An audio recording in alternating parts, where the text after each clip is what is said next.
সুজানগর পৌর bus terminal থেকে পরিত্যক্ত অবস্থায় অস্ত্র উদ্ধার করল পুলিশ। সুজানগর উপজেলা প্রতিনিধি এম.এ. আলিম রিপনের তথ্য ও ভিডিও চিত্রে বিস্তারিত।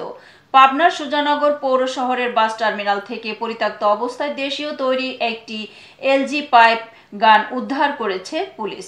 সোমবার রাত 9:15টার দিকে পৌর এলাকার পরিত্যক্ত বাস টার্মিনাল এলাকা থেকে এই অস্ত্রটি উদ্ধার করা হয়।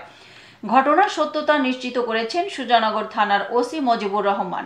তিনি বলেন, গোপন সংবাদের ভিত্তিতে দেশীয় তৈরি অস্ত্রটি পরিত্যক্ত অবস্থায় উদ্ধার করা হয়। উদ্ধারকৃত অস্ত্র থানা হেফাজতে রাখা হয়েছে এবং বিধি মোতাবেক ব্যবস্থা গ্রহণ করা হবে। অস্ত্রটির প্রকৃত মালিক ও ব্যবহারকারীদের শনাক্তে গোয়েন্দা কার্যক্রম অব্যাহত রয়েছে। অবৈধ অস্ত্র উদ্ধারে এমন অভিযান চলমান থাকবে বলে জানান পুলিশের এই কর্মকর্তা। আজকে আমরা গোপন সংবাদের ভিত্তিতে সুজানগর থানাধীন বাস স্ট্যান্ডের পাশে ঝোপঝাড়ের মধ্যে পরিত্যক্ত অবস্থায় একটি দেশীয় তৈরি কালো রঙের পাইপ গান, সচল পাইপ গান, এটা আমরা উদ্ধার করেছি।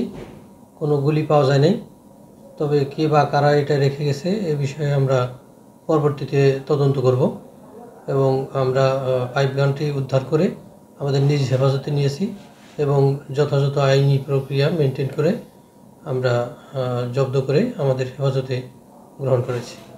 এতক্ষণ সঙ্গে থাকার জন্য ধন্যবাদ। i1 টিভির নিয়মিত আপডেট পেতে ভিজিট করুন আমাদের ওয়েবসাইট, ফেসবুক, ইনস্টাগ্রাম ও ইউটিউব চ্যানেলে।